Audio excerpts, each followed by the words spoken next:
Olá, queridos irmãos, queridas irmãs, estamos aqui nos preparando para vivenciar melhor o 14º domingo do tempo comum.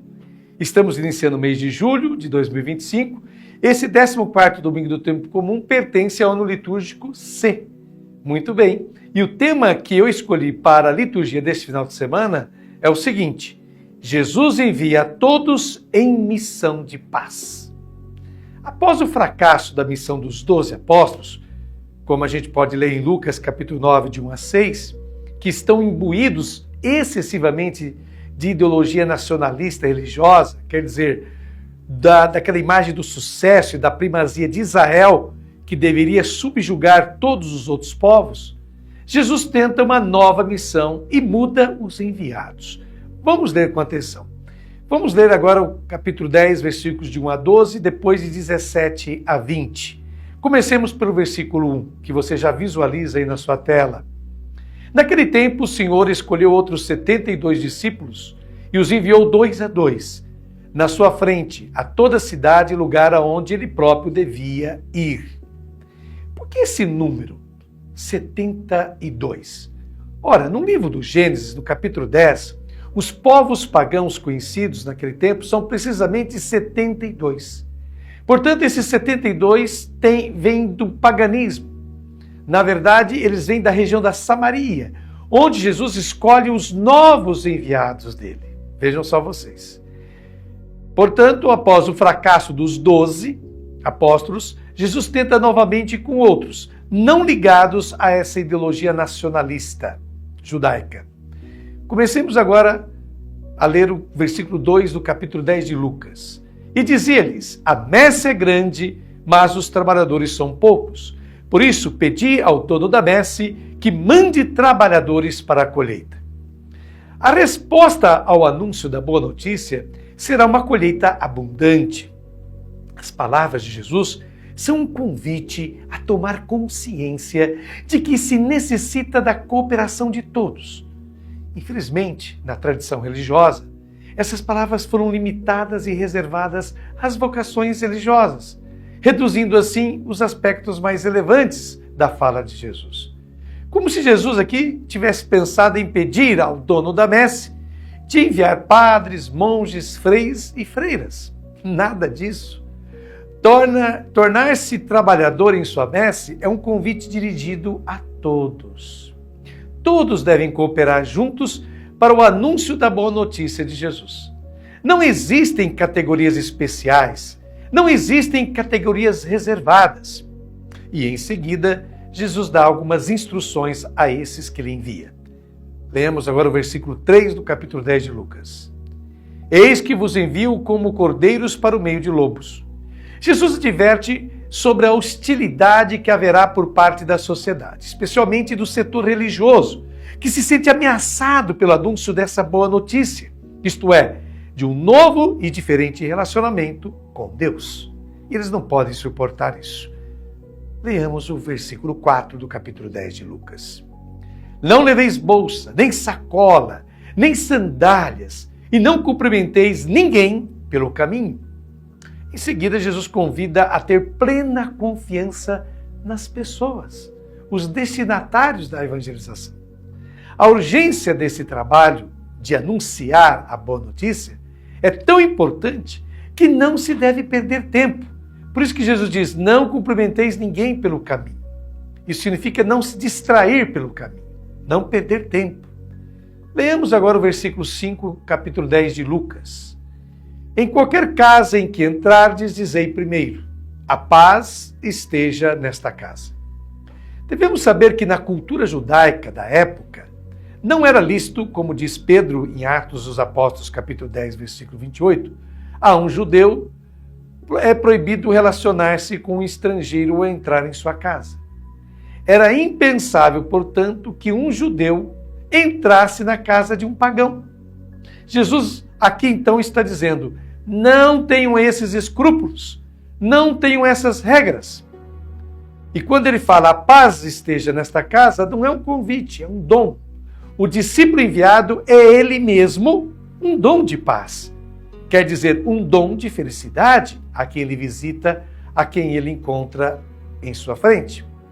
Vejamos agora o versículo 6 do capítulo 10 de Lucas. Se ali morar um amigo da paz, a vossa paz repousará sobre ele. Senão, ela voltará para vós. Amigo da paz, ou seja, uma pessoa em sintonia com essa paz que os discípulos são convidados a vivenciar. Ela, a paz, voltará para vós. Portanto, a paz não é perdida, mesmo se houver uma recusa dela. Vejam só vocês. Versículo 7 do capítulo 10 de Lucas agora. Permanecei naquela mesma casa, comei e bebei do que tiverem, porque o trabalhador merece o seu salário. Não passeis de casa em casa. Em seguida, Jesus volta a insistir sobre não discriminar casas. Isso dá a entender que era um problema e, na verdade, continua sendo ainda hoje. Em outras palavras, Jesus insiste para não se ter escrúpulos religiosos, não ficar em picuinhas, não cobrar tratamentos especiais por razões religiosas ou ideológicas. Ele está, no fundo, nos dizendo assim, não se façam de difíceis. Não fiquem a observar se naquela casa, naquela família, existem ou não existem as observâncias religiosas de vocês. Vão a todos, é o que ele está dizendo. Leiamos agora o versículo 8 do capítulo 10 de Lucas. Quando entrardes numa cidade e fordes bem recebidos, comei do que vos servirem. É estranha essa insistência de Jesus sobre não ficar presos a detalhes. Ainda é um tema muito atual também hoje, porque há pessoas que, por ideologias, ou por modas, ou por medos, têm problemas na alimentação. Não comem certos alimentos, descartam outros, criam problemas e dificuldades nas refeições. No fundo, Jesus insiste, abre aspas, comam o que vos é oferecido, mesmo se o que vos está sendo apresentado não se encaixa em seu menu ideal. Capítulo 10, versículo 9 agora. Prossegue Jesus dizendo, curai os doentes que nela houver e dizei ao povo, o reino de Deus está próximo de vós. Atenção que Jesus diz curai, não está escrito sarai. Curar é um processo não apenas físico, mas também espiritual, que envolve a própria pessoa que está sendo tratada. O reino de Deus está próximo de vós, ou seja, a sociedade alternativa que Jesus Cristo veio trazer tem como seu efeito o bem-estar, inclusive físico, das pessoas. Vejamos os versículos de 10 a 12. Mas quando entrardes numa cidade e não fordes bem recebidos, saindo pelas ruas dizei, até a poeira de vossa cidade, que se apegou aos nossos pés, sacudimos contra vós. No entanto, sabei que o reino de Deus está próximo. Eu vos digo que naquele dia, Sodoma será tratada com menos rigor do que essa cidade. Quando Jesus Cristo fala, até a poeira sacudimos contra vós, esse gesto era o que se fazia saindo de uma terra pagã. Não se podia, entrando no território de Israel, levar qualquer coisa do mundo pagão, porque tudo era considerado impuro. Portanto, se sacudia até a poeira dos próprios pés ao se adentrar no território da Palestina. Em outras palavras, Jesus está dizendo, alguém não aceita esse dom de paz, então ele é como um pagão. Não se incomodem com isso e não percam tempo. Pode ser que não haja ainda condições necessárias para essa pessoa ou essa cidade, essa comunidade, acolher a novidade do reino. É isso que Jesus está nos dizendo. Vejamos o versículo 17 do capítulo 10 de Lucas. Os 72 voltaram muito contentes, dizendo, Senhor, até os demônios nos obedeceram por causa do teu nome. Pois bem, eis aqui a conclusão. Os 72, ao contrário do retorno dos 12, que foi sem alegria, os 72 voltaram contentes, isto é, cheios de alegria, dizendo, Senhor, até os demônios nos obedeceram por causa do teu nome. Os 72 conseguiram libertar muita gente das falsas ideologias. Esses demônios que eles expulsaram são as ideias erradas, as mentalidades equivocadas, que fazem as pessoas brigarem entre si, se dividirem, se odiarem e assim por diante. Eles conseguiram esse intento de libertar as pessoas dessas ideologias. Prosseguimos agora o versículo 18 do capítulo 10 de Lucas. Jesus respondeu: eu vi Satanás cair do céu como um relâmpago. Ora, na cultura daquele tempo, se acreditava que Satanás morasse no céu. Isto é, na corte divina, como nos diz o livro de Jó, no capítulo 1, versículos de 6 a 12. E que Satanás fosse uma espécie de inspetor geral. Ele descia à terra, espionava os moradores da terra e depois os acusava diante de Deus.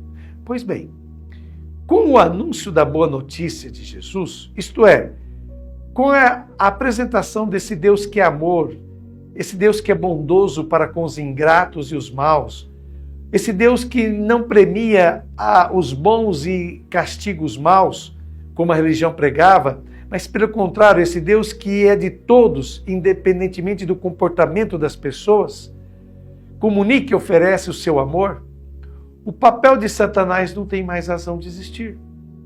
O autor do livro do Apocalipse, no capítulo 12, versículo 10, comentará mais tarde dizendo, abre aspas, porque foi expulso o acusador dos nossos irmãos, aquele que os acusava dia e noite perante nosso Deus, fecha aspas.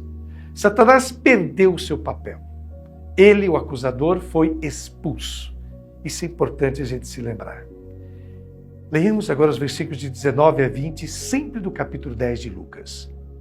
Eu vos dei o poder de pisar em cima de cobras e escorpiões, e sobre toda a força do inimigo, e nada vos poderá fazer mal. Contudo, não vos alegreis, porque os espíritos vos obedecem. Antes, ficai alegres, porque vossos nomes estão escritos no céu.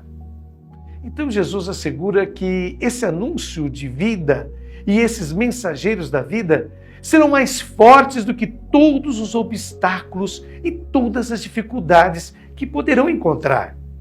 Esse anúncio de Jesus é feito de acordo com a linguagem simbólica daquele tempo.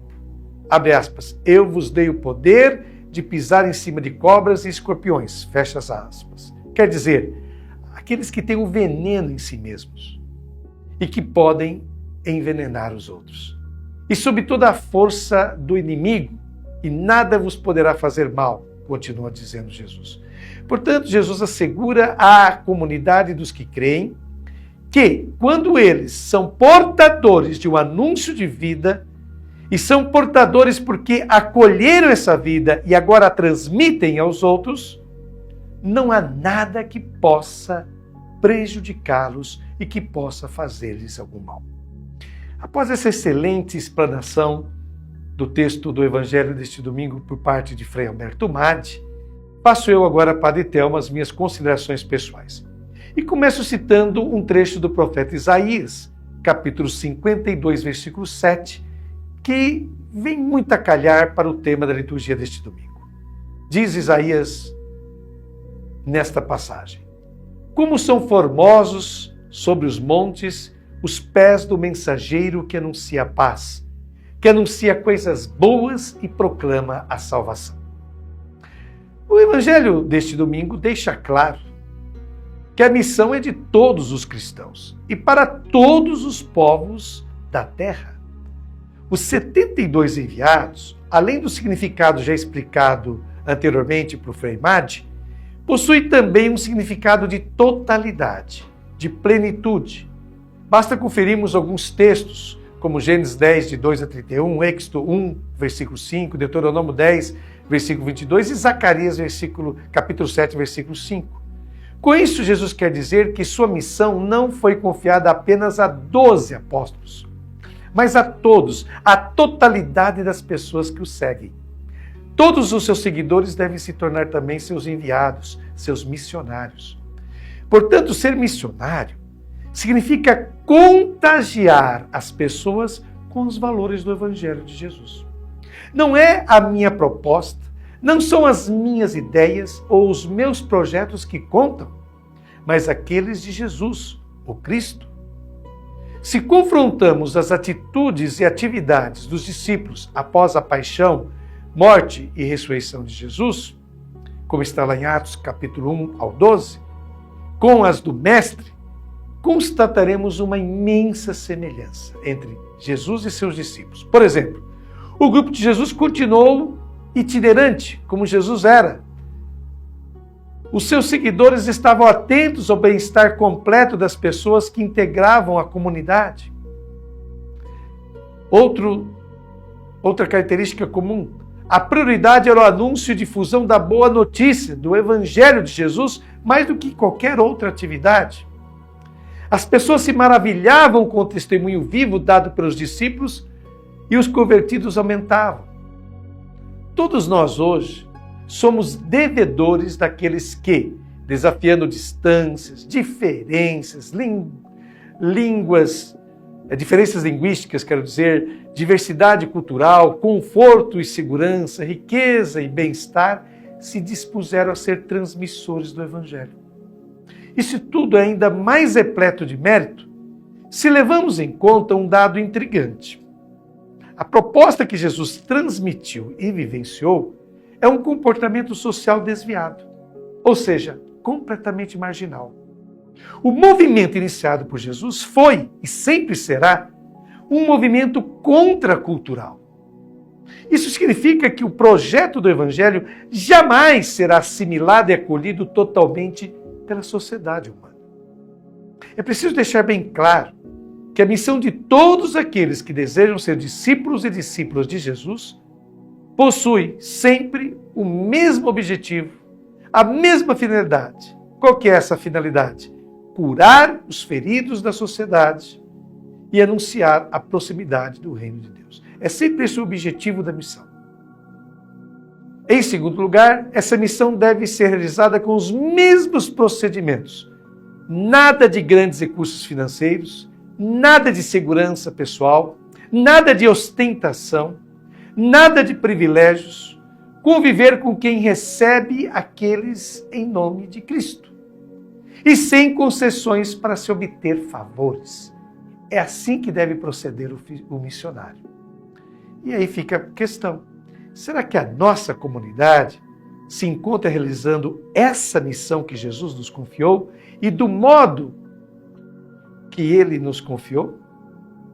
Ou será que estamos confiando e nos apoiando mais em nossas ideias, projetos e recursos materiais? Pensemos bem nisso. E concluindo agora essa nossa meditação do Santo Evangelho, do 14º domingo do Tempo Comum, ano litúrgico C, já está aparecendo aí na sua tela essa oração, que eu convido todos a fazermos juntos. Dá-nos, Senhor Jesus, a coragem de deixar as amarras das seguranças e dos nossos hábitos para seguir o teu convite. Ide. Contigo não temos nada a temer, Senhor. Espalharemos as sementes da tua palavra. Dá-nos mais fé e a coragem de ousar, mesmo quando tudo ao nosso redor desacelera o ímpeto do anúncio. Agradecemos-te por nos ter escolhido e por confiar em nós. Envia ainda, Senhor, homens e mulheres que, abandonando tudo, se põem a caminho para terras desconhecidas. Muitos derramam seu sangue sobre os passos das boas notícias. Pedimos-vos por eles, Senhor. Dá também a nós a mesma coragem. Senhor nosso Deus, faze-nos anunciadores da paz, lá onde tudo fala de vingança e de ódio, de guerra e de violência. Que as nossas vidas falem, certos de que nada é impossível contigo e para ti. Amém. Um beijo no coração de todos vocês que nos acompanharam. Até o próximo final de semana, se Deus quiser. Aproveitem o vosso domingo.